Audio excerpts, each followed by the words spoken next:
Wednesday afternoon, just past 1:15, and how are you guys doing? Yesterday I found myself talking quite a bit about politics, surprisingly. I tend to leave politics alone on YouTube, because no matter what you say, you will offend someone, and you'll never hear the end of it. You'll be labeled the political guy, or the liberal, or the conservative, or the snowflake, or the MAGA. It doesn't matter. You'll be labeled something, even if that wasn't the point you were trying to make. Absolutely amazing. And of course, sometimes you can't avoid politics. What I tried to talk about was the politics of love, which I mentioned, which is, of course, you can say love doesn't have politics, but it's applying love to our politics, to our lifestyles. I know a lot of people in the so-called spiritual game, or in the non-duality circle, who look askew at politics. It's beneath them, or, hey, in the absence of a self, what difference does political thinking make? Well, the thing is, no matter what your stance spiritually, or how you feel, if you are awakened or non-awakened, we have one earth of which we live on, and we have future generations who are depending upon our responsibility. So we make the best decisions that we can. And I know the standard line is there is no doer. I happen to, I don't want to say believe that myself, but I happen to have that feeling that that is so. However, as Robert Saltzman has said before, that yes, there is no doer, there is no choice, there is no free will. However, when the appearance of a choice shows up, make the best one. Make the best one. Make the one that's going to be helpful for you and for others. It always reminds me of the gathering of spiritual leaders across the world in their annual conference that they had. I don't know if they still have it or not. And this was decades ago. Each one stood up and introduced themselves and said, I'm a rabbi, or I'm a swami, or I'm a priest, or whatever. And the Dalai Lama stood up and said, obviously, I'm the Dalai Lama. My religion is kindness. Which should be the basis of all religion. It most certainly should be the basis of Christianity, as that's what Jesus taught. However, sometimes, across the board, we see an absence of kindness. The amazing thing to me is that with the appearance of, or the lack of appearance, or the absolute non-appearance of a self, all that remains is kindness. Seems that way to me. By that I mean that I'm not attached to my own opinion any longer. I'm not attached to your opinion either. However, being free of my own opinion doesn't mean I don't have one, but not being attached to it. Or as Ken Keyes, the self-help writer decades ago, said, changing my demands into preferences. Life just becomes a little bit easier, more tolerant, more understanding, more compassionate, more empathetic. That goes a long way. So I said all that in order to originally say, we'll avoid talking about politics today, and then I end up talking for 5 minutes. Nothing but politics. Which is okay, because we're here to have a conversation, and sometimes politics are part of the conversation. If I am labeled one thing or another, that's okay too, because labels don't really apply to me, and they don't apply to you either. It reminds me of Kierkegaard. I'm absolutely positive that it's Kierkegaard. If you've watched any of my philosophical talks before, I'm going to say philosophical with air quotes, you see that my fallback philosophers are usually Kierkegaard and Pascal, and I often get the two wrong. But you got to have a fallback philosopher. You got to have someone that you can, in the absence of remembering who said it, it's good to have a fallback and then let people know, but I could be wrong. This time, because I looked it up yesterday, I am absolutely positive that it's Kierkegaard who said, once you label me, you negate me. And it's such a wonderful statement. Once you label me, you negate me, at least in your mind. So if I'm labeled a liberal, if I'm labeled a snowflake, anything that I say afterwards is just going to fit your preconceived notion of me, and you don't hear anything that I say, because I'm against everything you stand for. Or if you come to me and you list all these political ideas that are against my basic core principles, and I label you MAGA, or I label you whatever, then anything that you say, I'm going to dismiss, because I've already put you in that box. This is who you are. Why should I listen to you? If we refuse that labeling and we remain open and we listen, then we can learn. Then we can touch upon where somebody else is coming from. And they might not even know where they're truly coming from. But through listening, maybe asking some key questions, we can all get to the point, we can all get to that openness, and then we can stay there. And we can walk away and think, you know what? I disagree with everything that guy believes, but I could sense that he at least cared, that he wanted to understand, that he listened, and he's not a bad guy. I could get along with him. I could be that guy's friend. That's worth the effort, right there. The question is, how do we do it? And I think it is by upgrading, by maybe downloading a different program. Gary Weber. I'm always hesitant to people, a non-duality teacher, but my experiences with Gary Weber online and through his books, through a series of correspondence with him several years ago. Great guy. He was very helpful. He talks about you downloading a new default mode network where we no longer have this set principle. In yogic terms, we might call it the samskaras, those patterns that we fall back on. That there's several ways of doing it through training. Yoga is that process of smoothing out the previous samskaras that we had while making new ones. And it could be a lifetime process. The more non-duality type seems to be a quantum leap where we just bypass. I think we need both, myself, because my friends in the non-duality world sometimes are too far removed from the intimacy of being present. Everything is abstract to them. That it's emptiness talking to emptiness. However, I always go back to Douglas Harding, and that emptiness is really capacity for fullness to be.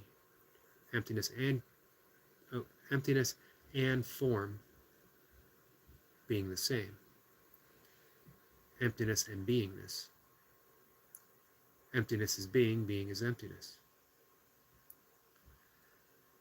So I think more and more so, we're seeing a sense of embodiment in non-duality, which is good.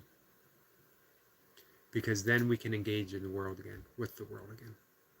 We can make some positive changes for us, for the next upcoming generations. So, politics, non-duality, that kind of stuff. That's what we find ourselves talking about today. And it'll probably be a short talk, I think. I do want to mention burpees, never far from my mind, that I did a wonderful session today of 1 pump burpees. 1 pump burpees being different than 6 counts. As my burpee friends are well familiar with, but maybe not everyone is, that 6 count, you're counting out the positions. So it causes you to breathe in a certain set pattern. Anytime you speak out loud, anytime you count a rep, then you're going to breathe, and you're probably going to breathe a little bit through your mouth, which isn't bad during high intensity exercise.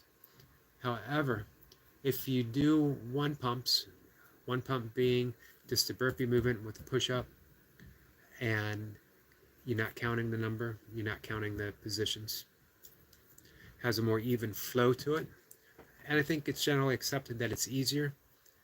You can do that exclusively nasal breathing. Now it'll slow you down. You're not going to get a PR, at least not an ultimate number PR. But it changes the entire essence of the set. You feel energized. You have to really pay attention. My cat is here visiting.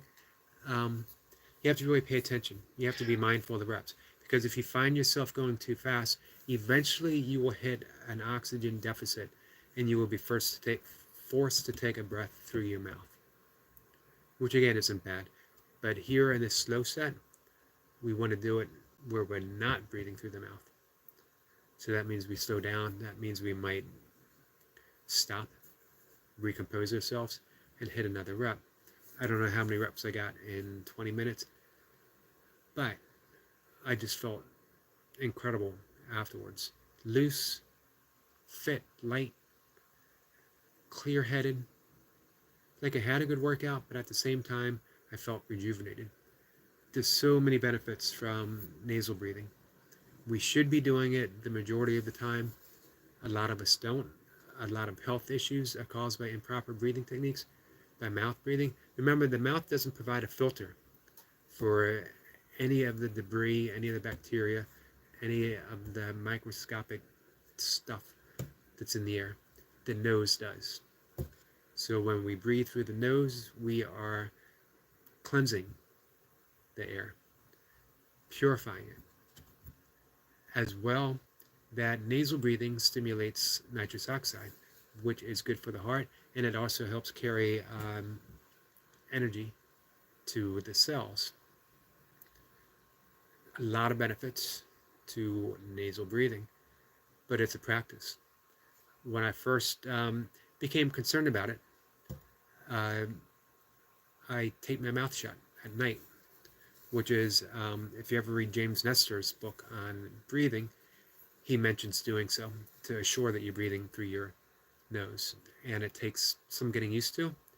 Fortunately, I've always been reliably a nose breather versus breathing through my mouth.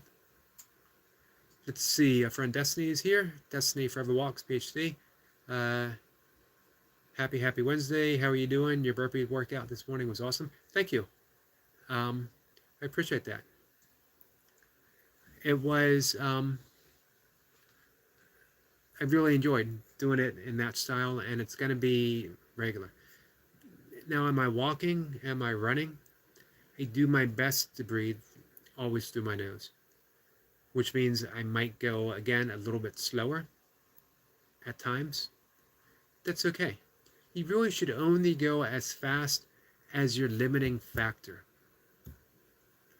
If you go faster than that, you either hit a standstill, or you get injured, or you become ill, or you're not maximizing your health potential.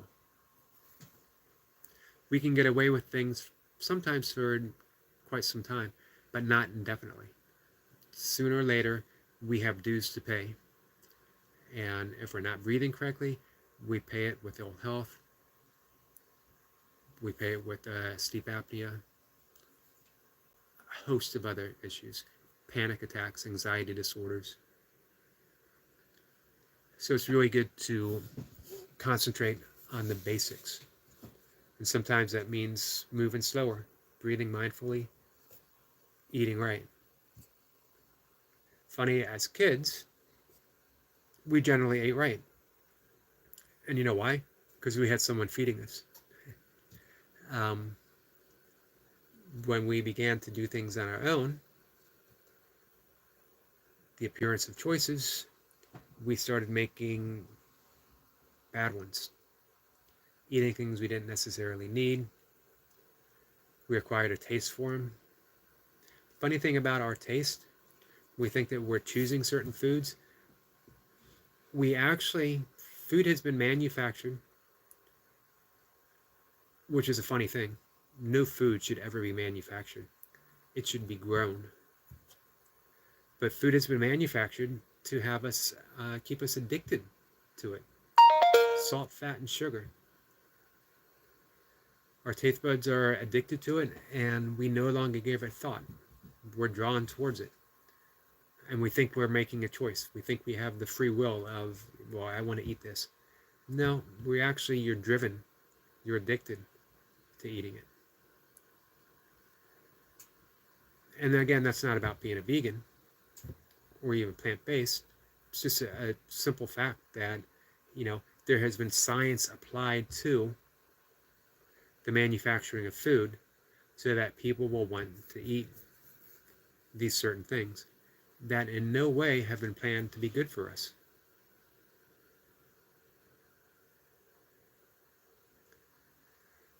Destiny says, we don't want any of those complications. It's best to do them the proper way. Agreed, 100%, across the board, everything.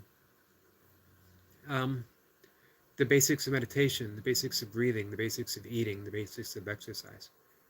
You never go wrong by doing those basics, by the bare necessities of what needs to be done. Not everything needs to be the latest. You think about that with shoes, running shoes, how they get bigger and bigger and bigger and removing us from our connection to the earth. So we're getting some cushioning and we think we're doing okay. However, cushioning does not negate impact. It just means that we're not experiencing the thudding of the impact, but we're still getting the impact itself. So it's still causing the joint issues. It's still going to eventually cause issues with the hips, with the knees, with the back, with the jaw, all the way up. We just might put it off for a little bit. Or we might ignore it for a longer period of time. We never go wrong with our contact with the earth. And that can be through food, and it could be through walking, and it can be through running. It could be doing hybrid gyms, animal movement training. Getting on your knees, having your hands on the ground, feeling the grass between the toes, between the fingers, breathing in air, clean air through the nose. Well, we're talking about nature. Well, we're talking about feeling the earth. I'm going to throw two things out there, and then I think we'll end it for the day. These are the saddest things. I'm going to try to write about it tomorrow. It might be the saddest things that I've heard ever. I told this to Mocha this morning. I feel kind of bad. I shouldn't share sad things. However, it was there, and I felt that the need to mourn with someone. Literally mourn. Because the earth is mourning right now. The earth is in mourning, and we're not listening to it. There was a Hawaiian bird.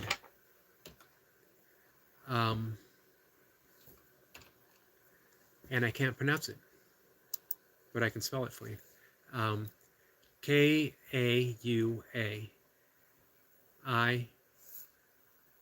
or ʻōʻō.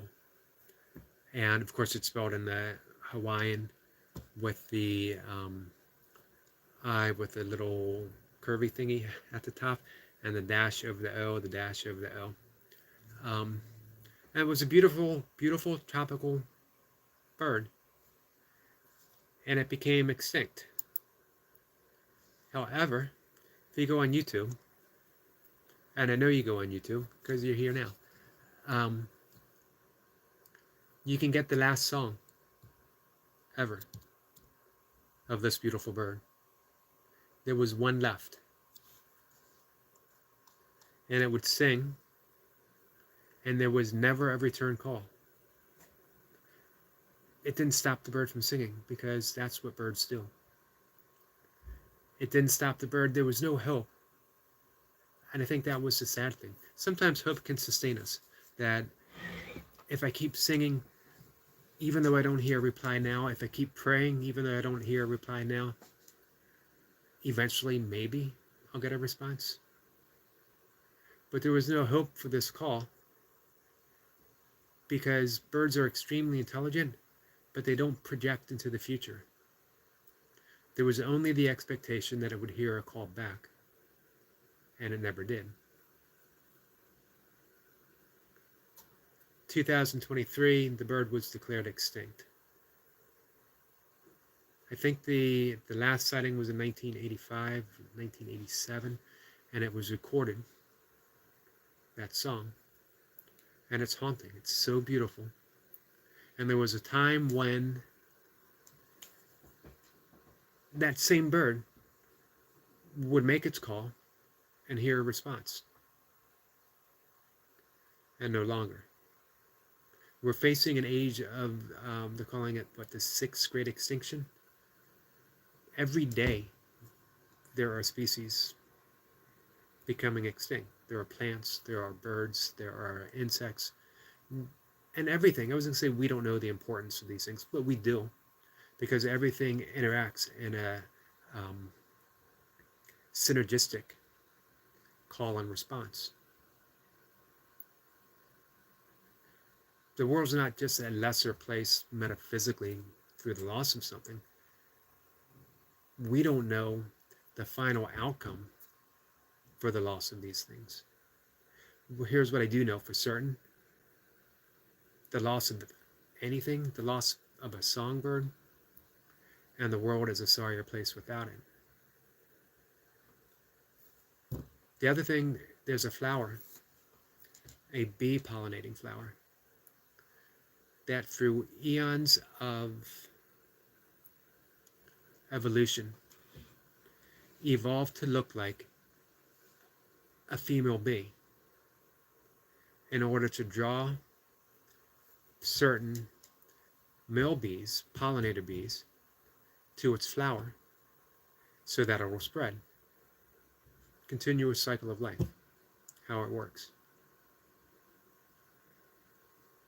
At this point now, it appears that that specific pollinator bee is extinct, which means that flower is doomed. Through evolution, through its interdependence of its appearance, in order to spread, looking like a female pollinator bee, there's no hope for it. Right now it continues to bloom as it's able to,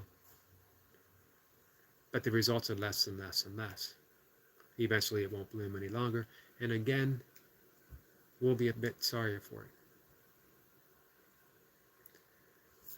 Yeah, that was quite a switch from talking about burpees to talking about that. Maybe it's all connected. I think it is, in the sense that I was talking about keeping things basic, keeping our connection to the earth.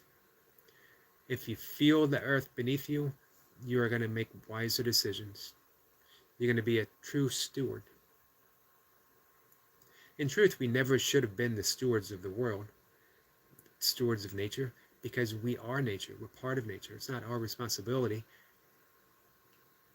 any more than it's a bird's responsibility to be a bird. It was expected that we would live in cooperation, co-op with life. But when we take on that responsibility of being stewards, then we make good choices and poor choices. However, all of those choices affects other lives. We don't live in balance any longer. So all of our choices are askew. Paul from Oregon says it's all connected. Hi, Eric. Hey, Paul. How are you? You know what, Paul, if you don't mind, while you're here, how is the shoulder? If you don't mind an update. If you do, if you don't want to talk about it, and I know sometimes it is a difficult thing to talk about, so I fully understand. But that's a great point that Paul made, that it's all connected. So that just struck me reading that, coming across, and you can, again, you can Google that Hawaiian bird, and you can hear the very last song ever. Absolutely amazing. Sadly amazing. So I don't know what to do. I don't know if, obviously my YouTube title describes it all. Just a yogi in his basement doing burpees. I don't have any answer to that whatsoever. You know what, or maybe I do. Walk in balance with the earth, the best that you're capable of. Not always going to be perfect. Not now, not any longer. It used to be. But now we do the best that we can. The problem is we're either overwhelmed and we think that we can't do anything at all, so we don't even try. Or worse, I think it's worse, we simply don't care any longer. As long as I get mine, as long as I make my profit, as long as I have a nice car, as long as I'm able to burn fossil fuel, as long as I'm able to do this or do that or eat what I want, what difference does it make? Or, if it does make a difference, why should I care? Paul from Oregon says the shoulder isn't bad. Glad to hear that. I keep utilizing the TENS machine. I got mine sitting on the floor right over here. But the issue is I'm out of equilibrium because the little things keep popping up. Yesterday, my back went out for no reason whatsoever. I'm experiencing some back issues myself. Have been for about a month. I'm happy to hear that shoulder is better.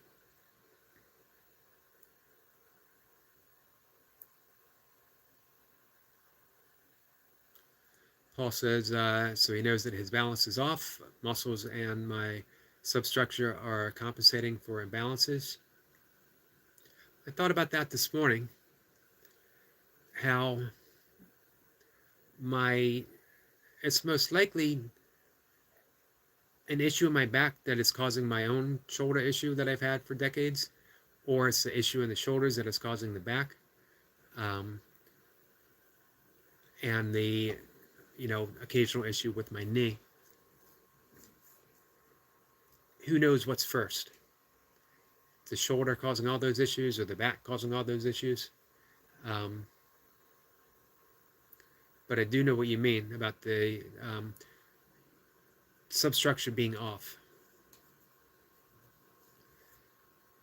So what about something grounding, Paul? How about a real easy yoga practice to help achieve a sense of balance? Some Tai Chi, combination of Tai Chi and yoga.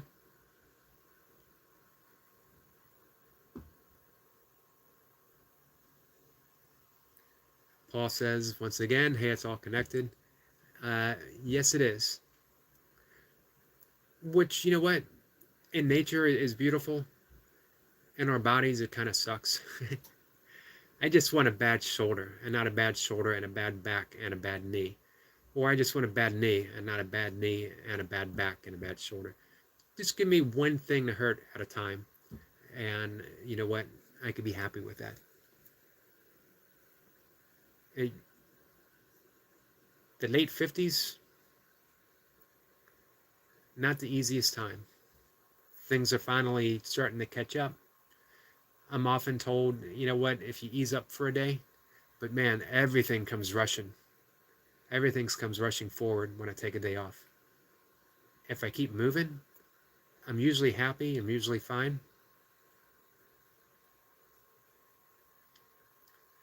Paul says, you're right, some Qigong and Tai Chi would be beneficial. Definitely, for sure. I would throw in, just an easy yoga program as well. Possibly even just like sun salutation and 3 core postures thrown in. And of course, personally, I'd add in breath work to help really get that sense of balance through the body, to help get rid of the inflammation, help get rid of the acidic qualities that are found in the body that causes inflammation, which means I would avoid a lot of the faster breathing techniques, particularly something like Wim Hof, where the faster breathing actually causes more acidic nature in the body. I would do more balancing breath, easy breathing, full yogic breathing, Shadinandra, alternative nostril breathing. So, yeah, I think that if it was me, if I was working back, yoga, Qigong, Tai Chi, breathing. I know you've said you've been chanting, which is good. And then I might start with 4 pumps.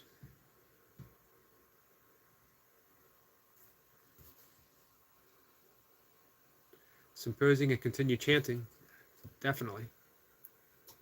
And here's the thing that I find with yoga. Here's the odd thing, that with my back being out of whack, it was not due to burpees whatsoever. It was due to 3 practices of yoga a day and holding difficult poses for an extended period of time, which I didn't need to do. I think with restorative practices, less is better. And I find there's something wrong with me, something wrong with my mind that says, push something a little bit harder. If you can hold this posture for 30 seconds, try holding it for a minute and try going a little bit deeper. And then it becomes not restorative any longer. Then it becomes a workout. And I was doing that 3 times a day.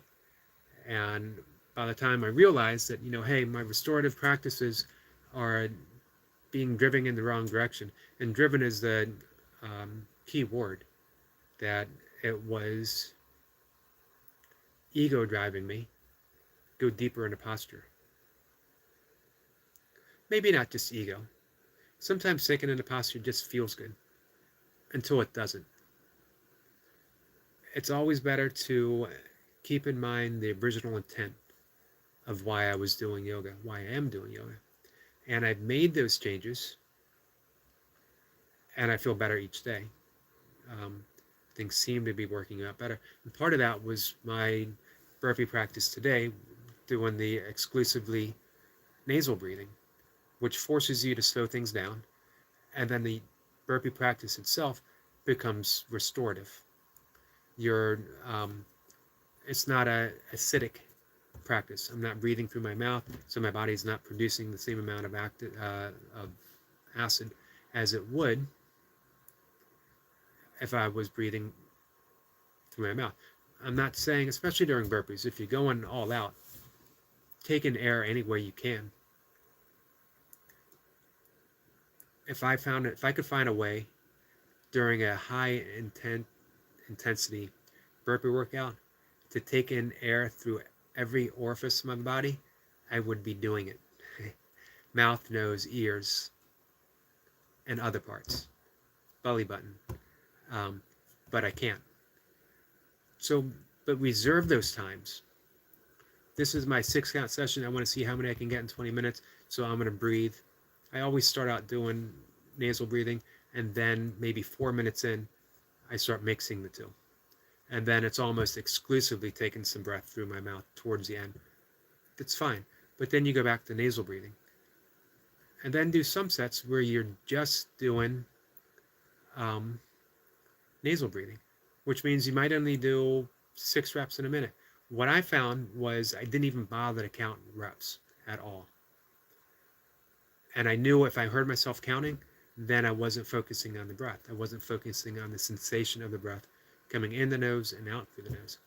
And it changes everything. And again, I mentioned earlier, I felt incredible after doing it. I felt balanced.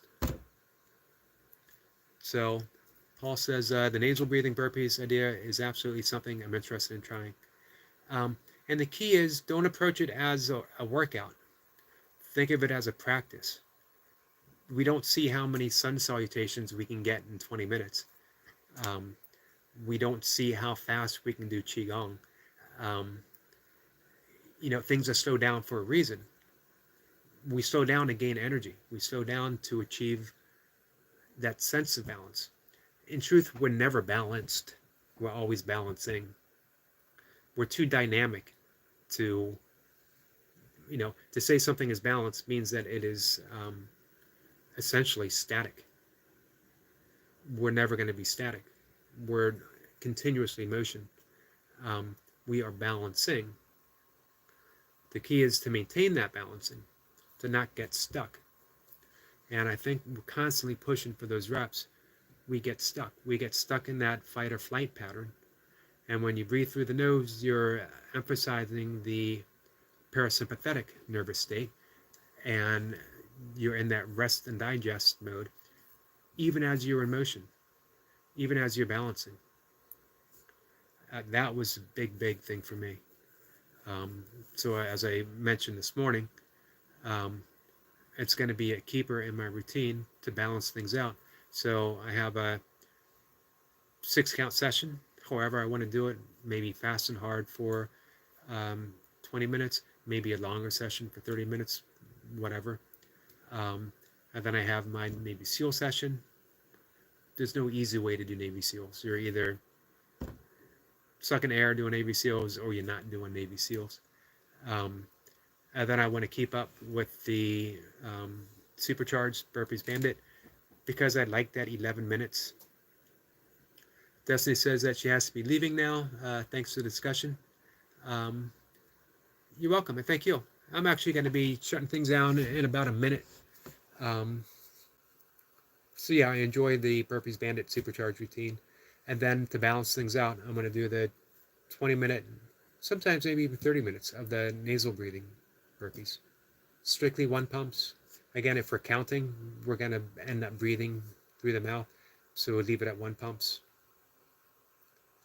I thought about 1 pumps with a squat chaser. That might be something eventually. We'll see. Room to play. So, all right, let's call it a day.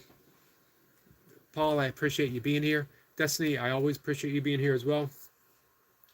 Thank you both. And Paul, I appreciate the update because definitely been wondering and hoping that you're doing okay. And it sounds like overall you're starting to do better, which is good. So I look forward to a full recovery soon. Destiny says, Eric, thanks for the teaching and the lessons. I always enjoy our conversations and I always leave with something new to live by. Thank you. That's extremely kind words, and I appreciate hearing them. And speaking of which, I'm looking forward to your new series on self-esteem as well. So that's going to be good. Paul says, and I'm not speaking in my new vids. Well, that's going to be a disappointment. I think you should, once a week, have a talking video. Even if it's once a week, a talking video without burpees. Just come by to My Opinions by Paul from Oregon, whether you like him or not. Destiny says, okay, we'll be coming soon. Definitely looking forward to him. I actually find that I talk less on my burpee videos now because I talk so much when I go live. So I don't know if that's a good thing or not. And then, of course, I do a live Instagram session, which has a different feel to it. Instagram's a little more intimate. It's not as anonymous. There's people who know me in real life who could track me down and give me what for if I say something they don't like. Paul says, I'll consider that an error. Thank you, Eric. Definitely want to hear from you, as well as see. So, definitely consider it. All right, guys. I will see everyone tomorrow for a burpee session, and then we'll talk again in the afternoon. Appreciate you all being here. Have a good day.